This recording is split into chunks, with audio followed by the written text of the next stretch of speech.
I just want to say a word about smaller coastal communities and the infrastructure needs that they have. I know Utah's not very coastal, and even Sacramento isn't very coastal. Not yet.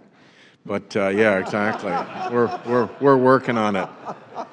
Our problem in Rhode Island is that by the time Sacramento gets coastal, there's a hell of a lot less of Rhode Island, and we don't want that to happen.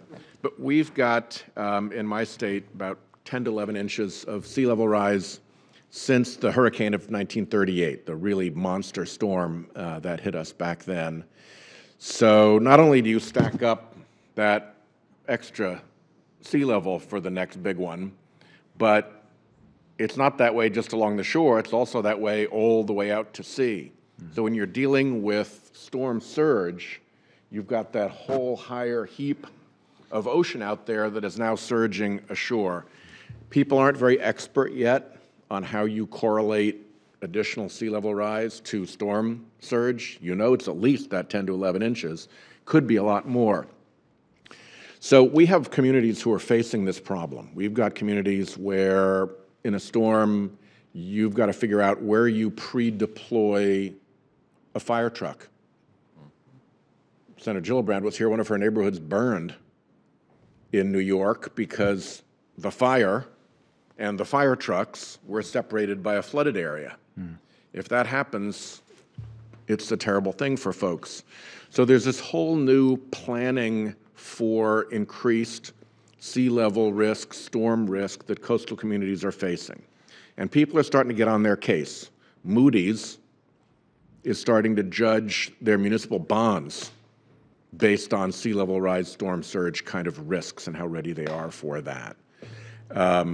They're looking at, Freddie Mac is warning of a property values collapse in coastal areas, which would have a terrible effect, obviously, on the tax base of those smaller communities. So there's a warning coming from Freddie Mac, along with the warning from Moody's.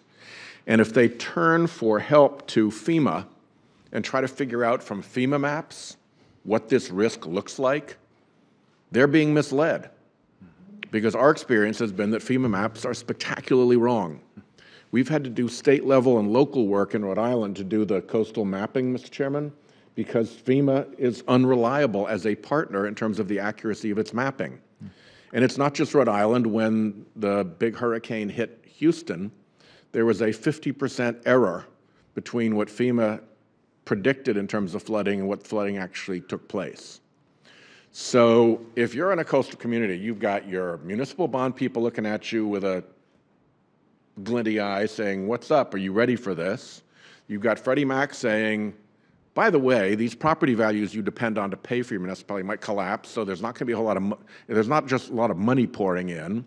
The mapping that you have to rely on to make these plans is not reliable. And there you are as a town manager trying to figure out, how the hell do I handle this?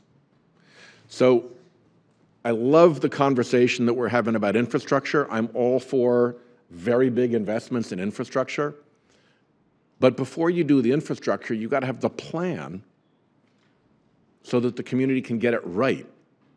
And I think we have a big gap right now in helping particularly coastal communities plan for this. It may be that the weird temperature considerations that you're facing, that you described in Sacramento, Mr. Corliss, are a similar kind of analogy, something new that small communities have to deal with. I know that Phoenix, Arizona, for instance, is having to entirely figure out how it redoes its emergency response staffing because it gets so hot for so long there that people can't work out of doors in that heat. And if you're a firefighter, you can't decide to work indoors that day. You got to go where the fire is. So they got to wholly redo how they staff, and they've got to have a whole extra team for cooling people down, and it changes the way they work. The airport had to be closed because the tarmac was melting and the air was too thin for jets. So there are all these problems that emerge, and it's really hard for local communities faced with these problems to think their way through them with no support in a very constrained municipal budgetary environment. So any way in which you all working on this can help keep your focus on this and your attention on this, I think it's really, really important.